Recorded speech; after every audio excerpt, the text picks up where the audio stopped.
आजच्या बातम्या एबीपी माझावर। आता टॉप 25 घडामोडींवर एक नजर टाकणार आहोत।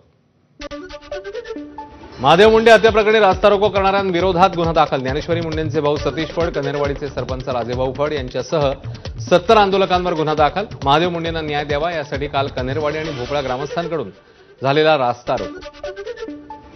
भिवंडीतील लामस सुपेगाव आणि मुंबई वडोदा महामार्ग जोड रस्त्यासाठी केंद्र सरकारकडून 160 कोटींची मंजुरी। खासदार बाळ्यामामा यांच्या पाठपुराव्याला यश।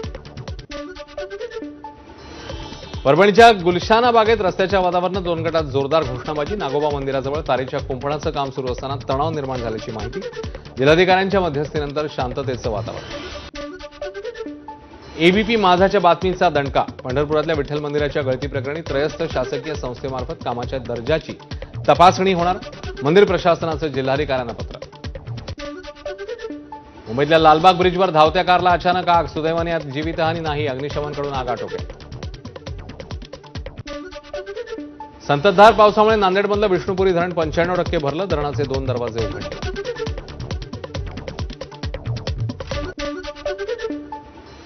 या होत्या वेगवान घडामोडी। इकडे एक छोटासा ब्रेक, लगेच परत येतोय। पाहत रहा 10च्या बातम्या।